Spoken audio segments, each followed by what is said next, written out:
speaker today. Is that okay? Okay. Is Carrie Miller. She's originally from Bemidji, and she's a nonprofit leader and avid runner with over 15 years of experience in program management, community development, education, and nonprofit administration. She worked in an administrative role at Alight, which was formerly the American Refugee Committee, headquarters in Minneapolis, and was a county director with the American Councils for International Education in Turkmenistan. Carrie began running as a student at Williams College as a way to unwind and stay in shape. After many years of running solo, she joined the Mill City running race team and discovered the vibrant running community in the Twin Cities. In July of 2024, she joined Mile in My Shoes and is currently its executive director, and she's here today to tell us all about this unique and very interesting organization. Please welcome Carrie Miller.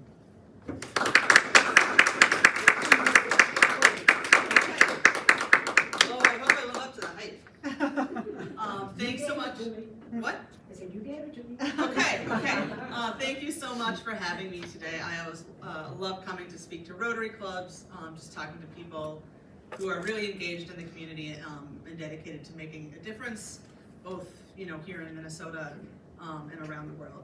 And I'm so glad that you have your little banners up, and the one from Bemidji is right here. So I've got Holland Babe next to me to really make me feel at home. So I'm very appreciative of that. Just make me feel comfortable. So that's great. And I'm super jazzed to talk to you about Mile in My Shoes. So as you heard, it's a running organization, but I think we do a lot more than just running.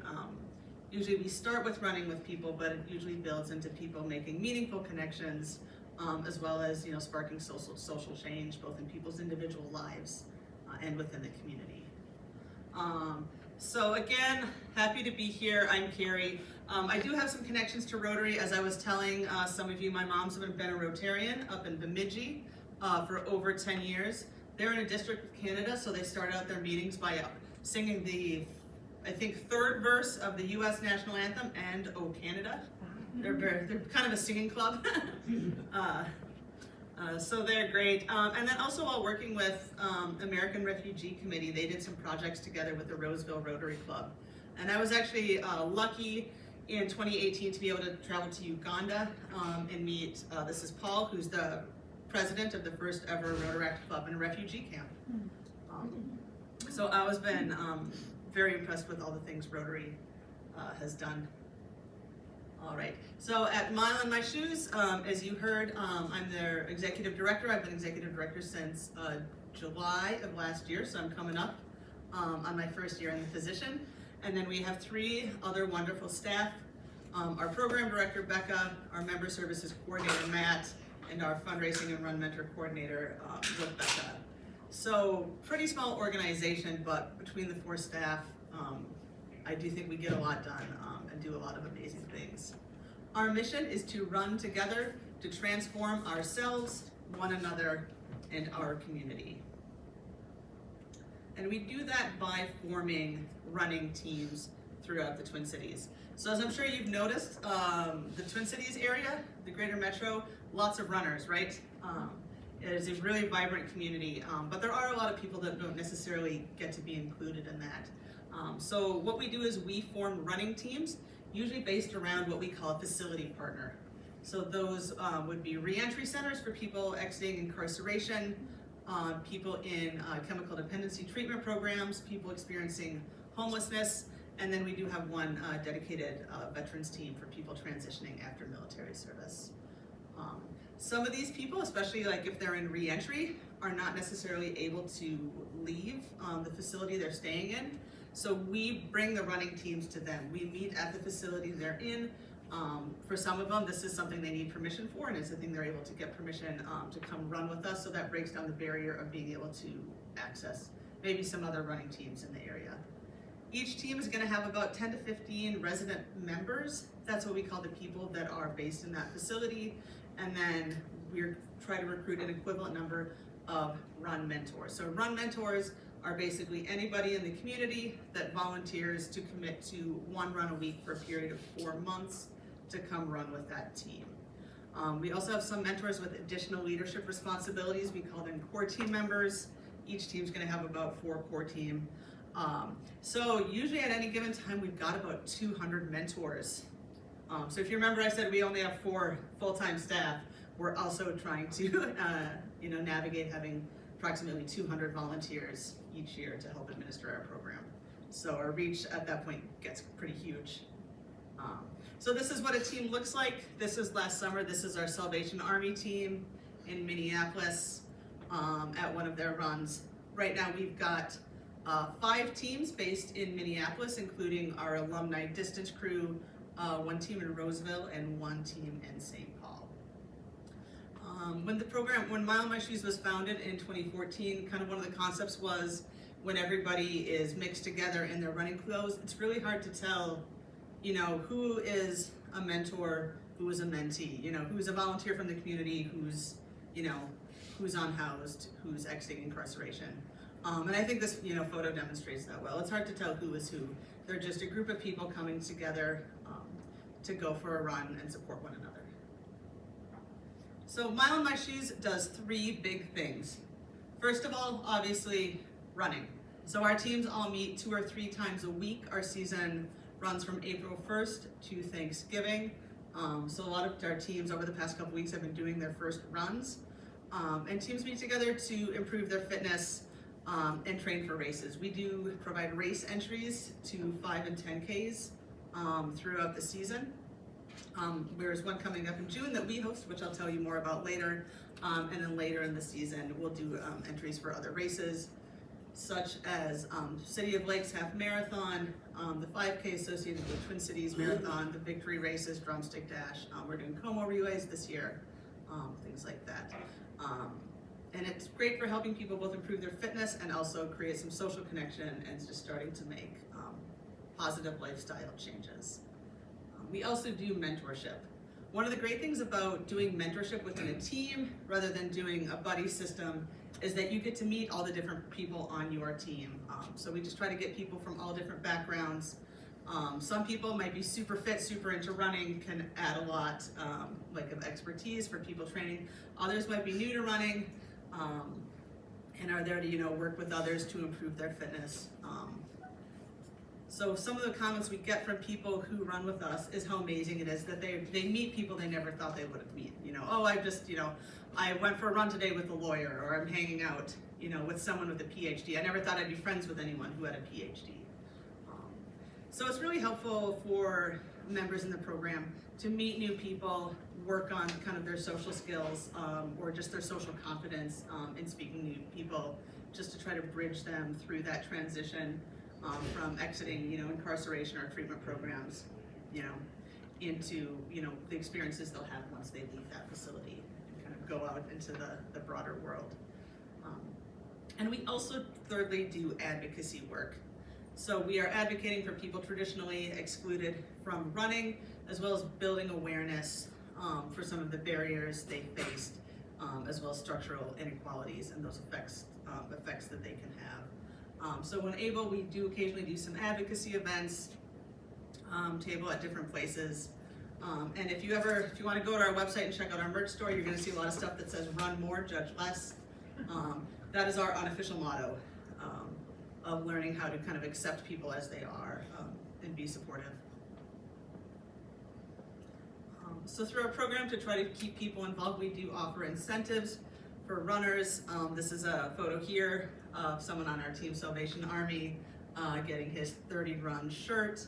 Upon starting out, everybody receives a full set of running gear: shoes, socks, shorts, shirt, sports bras for female runners. If it's cold, trying to find some cold weather gear like winter tights and things like that, just to make sure everybody has what they need to start running. And then we'll have incentives to meet different milestones. We consider someone an alumni once they have completed 20 runs with us, although a lot of people will stay on the team past their 20 runs, some going up to maybe 50 runs within a year as well. And we do allow alumni to stay on their team as long as they would like. or to shift over to our alumni distance crew. So like I said, we've got people training for races. So big ones that we're doing: City of Lakes Half, Twin Cities Marathon, Victory Races, Drumstick Dash, and our race that's coming up on June 7th. This gives them something to train for. It's also an opportunity to have a lot of fun. While people are training for races, we're not necessarily, training everyone for speed. We do have people who start out maybe as a walker, where, being able to, walk the 5K would be a big goal, or run a marathon, run 1 mile without stopping. So we do have a lot of slower run walkers with us, and then we also have some real speedsters. So I know now we're just starting out our Team Salvation Army. We've got a bunch of guys there who are trying to break 20 minutes in the 5K, which is very fast. And then we've got everything in between. So we do make it a point to be supportive of everyone, no matter where they're at with their fitness. And our alumni team is training for longer races, so the City of Lake Half and the full Twin Cities Marathon. And again, we're providing free race entries for all of those for our members and alumni. All right, I've tried to build up a little bit of suspense. On June 7th, we have our annual 5K race called the Downtown Runaround. All of our members and mentors will be running this race, as well as people from the greater community. Everyone is welcome to sign up. You're welcome to sign up. There's also a free kids race if you're interested in that. And one of the things we do with promoting, equity and inclusion in running is we do offer a lot of other free race entries. So we offer free race entries to anyone with shared experience of our runners. So people with a history of being justice involved, substance abuse, homelessness, or military veterans. Also free race entries to anyone from the BIPOC community, as well as runners and walkers with limb loss and other disabilities. So we're really happy to be able to do that, just to make sure running is for everyone.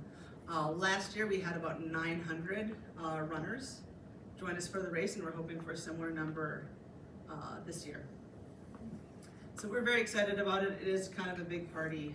Instead of like medals at the end, we do like cookies that look like medals, and we have a band there and popsicles. So very fun all around. And that's at the University of Minnesota campus. This is a photo from last year. All right, so during our 2024 season, we had about 250 people run their first mile with Mile in My Shoes. Of those 250, 95 achieved alumni status by running 20 runs or more. We had 201 people volunteer as mentors with either one or more teams. And of our members, 99% reported increased self-confidence as a result of running with Mile in My Shoes, and 98% reported improved health. And then I just want to take a moment to share a few alumni stories. So these are some quotes from some of our members. So from Team Union Gospel Mission, Gadana says, "I didn't realize that it was about so much more than running, but about a sense of belonging, about love. A runner is someone who is conscious of their health, but it's also about being part of the community." From Team Salvation Army, Gage says, "This team has taught me about the power of setting goals and driving toward them. That's what's been so powerful about MIMS. I just broke a 6-minute mile. I want to set more goals for myself beyond running." And then from our women's team, Minnesota Adult Team Challenge, member Bridget says, "I am so honored to be a part of this group. Thank you for supporting us and loving us. I am not the same person I was when I joined MIMS in April. I am such a better person because of the opportunities you allowed me." And then I want to highlight our alumni, Robbie, since I think Robbie had a pretty big year in 2024. So he's an alumni of our Roseville Volunteers of America team. That's a re-entry team. And Robbie is now a member of our distance team, and he's a mentor on Team Roseville as well. So Robbie he's in his early 50s now, and he was first incarcerated as a teenager and had basically been in and out of prison for decades. After coming to Mile in My Shoes is the first time he has successfully stayed out of prison. So this last year at City of Lakes Half Marathon, he said it was the 2-year anniversary of the last time he'd been in prison. That is the longest time he'd ever been out. He said the same thing the year before when it had only been 1 year. So this is Robbie at the photo is Robbie at the start line of the Twin Cities Marathon last October. Robbie's on the left. On the right is Andy. He's one of our longtime mentors and board members. And Robbie's wearing his prison clothes as his throwaway clothes. So a lot of people at the beginning of a marathon, it's kind of cold and dark, and you just wear some clothes you're going to toss so you don't have to carry them the rest of the race. So he wore those clothes because he didn't need them anymore, because he has no plans of going back. Robbie just recently actually got out of his parole early a few months ago, and he's signed up for the Lake Wobegon Trail Marathon that's in a few weeks, and he's also signed up for Grandma's Marathon and is fundraising for us as part of Grandma's. Working full-time, mentoring with us. And this is kind of the bigger goal of the organization, of being able to help people make that change in their life, where they can say, you know what, I'm not going back to prison. I'm not going to start using again. So things like these really have, I think, a massive impact, not just on Robbie and his family. He's a father and grandfather. I know it means a lot of for his family, for him to be out and being able to spend time with them. And I think it means a lot for our community as well, of helping people be with their families and make their own lives instead of having people, in this kind of recidivism cycle. All right, so fundraising. We are a small nonprofit. We don't have any, we don't receive any public funds and just a smattering of grants. So kind of our main source of revenue is what we call fundraising. This means that people, actually like Robbie, who I just showed you, will sign up to run a race, and as in conjunction with running that race, we'll fundraise for Mile in My Shoes. So we are an official charity partner of Grandma's Marathon, the City of Lakes Half Marathon, the Twin Cities Marathon, and 10-mile Denver Colfax Marathon, as well as the spring and fall Superior Trail races, which are run by Rock City Running. So for example, Grandma's Marathon, if you're not aware, the full marathon and half, they are sold out. The Twin Cities 10-mile is sold out.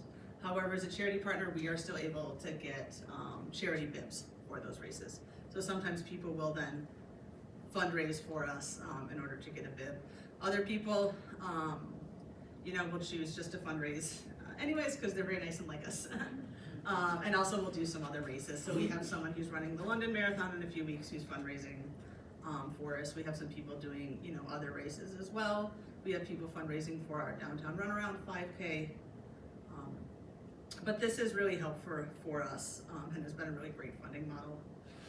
If anyone is fundraising for us, we do provide a lot of support to them, of help of how to promote themselves on social media or emailing friends and family. We do offer incentives to help them set their goals and try to make it a fun experience.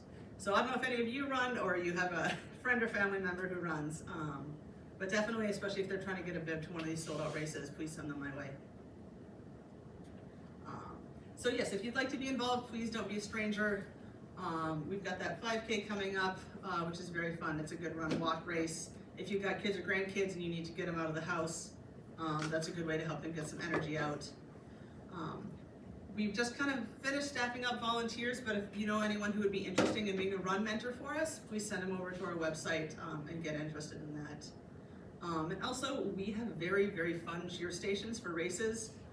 So if you're thinking of City of Lakes Half Marathon or Twin Cities Marathon and you want to just have a fun day cheering for runners, come join our cheer station. We'll give you a sign to hold, and you can yell at runners and encourage them along. All right, thank you so much.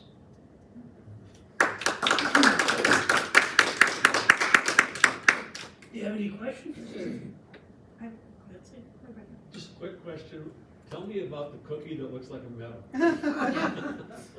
Yeah, I mean, you can just go, I think we got them at Hy-Vee last year. You can just go order a round sugar cookies and show them a photo and say, decorate it like a medal. I see. So- Okay, so it's a sugar, okay. Yeah, so it works well because then you can take a photo with your medal and then you can eat it. And as someone who's done a lot of races and just has a box of junk, in my apartment full of old race medals, I would rather have a cookie. Okay. It's a great idea. Yeah. Great. Carrie, does Mile in My Shoes exist in any other states across the country? Yes and no. There's an organization called Back on My Feet that predates Mile in My Shoes, and our founder had actually worked with them back when she lived in New York. So Mile in My Shoes is currently only in the Twin Cities, although potentially in future years could branch out into like greater Minnesota. But no, we're currently only in Minnesota, but then Back on Your Feet, which I think focuses just on people experiencing homelessness, is in maybe about a dozen states. And was it a Denver Colfax race that you mentioned that you were a charity partner of? Yes. Denver, Colorado? Denver, Colorado. Okay. Yeah, we've been reaching out. I mean, we've basically been reaching out to any of the larger marathons we can to try to get charity partnerships. So we have applied, for example, to like New York and Chicago, but they're really tough to get in. So Denver is one it's a newer one that we'd applied to as a charity partner and just got accepted this year. So I think we have 3 people signed up to run that for us, and that's going to be in May. So we're trying to branch So out when there. you give them the initial clothes and that, what type of shoes or what brand do you think is really good for racing or walking or whatever? I've been told not to give people shoe recommendations because I'm a barefoot runner. Oh. And, well, I don't run actual barefoot. I wear barefoot shoes with no cushioning. So when I got hired, people were like, oh, you're a barefoot runner? Don't talk to anyone about shoes. But they ask me all the time. In terms of what shoes we give runners, so we do partner with people for shoe donations. So there are a couple local running stores. A big one is, if you've heard of Mill City Running or Saint City Running. Sometimes when people buy, they'll buy shoes and then return them. And we'll get donations of those shoes. Brooks has given us some shoes before.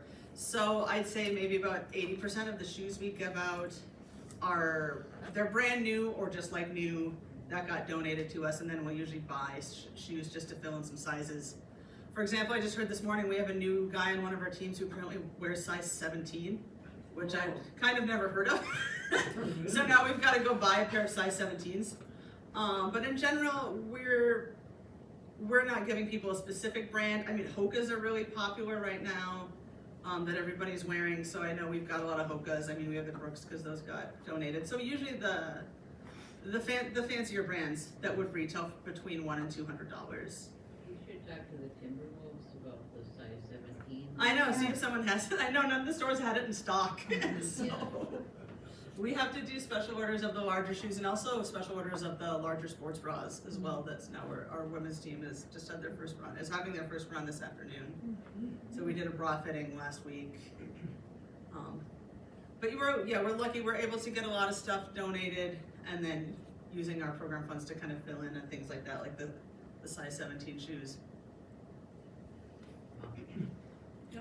Were the people who join, are they generally people who have always run a little bit? Or do you have people who've done nothing more really than walk? And how do you get them up to speed? Yeah, good question. Unintended. Nice. I know, I should use up to speed more.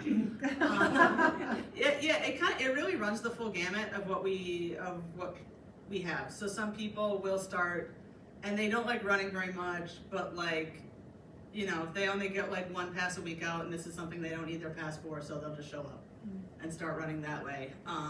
Or they just, they want better fitness, they want to get outside, things like that. People don't need a big reason to join. So we do have a lot of people who are new to running and just they want to go outside, they want to improve their fitness. And then we do have some speedsters. We've got, so of our teams, we've got 1 all-women's team, 2 all-men's teams, and the rest are co-ed teams. Definitely those all-men's teams where it's skewing towards like men in their 20s will show up with some people who've already done it. Like I'm thinking one that started last year that showed up that was like a cross-country runner in high school that was already, and had been in the military that was really fast. So we have that kind of the whole range, and then each team of the volunteers, I had mentioned earlier, the core team, one of the core team members will be a coach. So we will have someone that's like doing workouts and giving a lot of like tips on training and things like that. Are you available to answer questions after the meeting's over at 1:15? I can stay for a bit if you want. Okay, that'll be tremendous. Yep. Yeah. Give her a round of applause.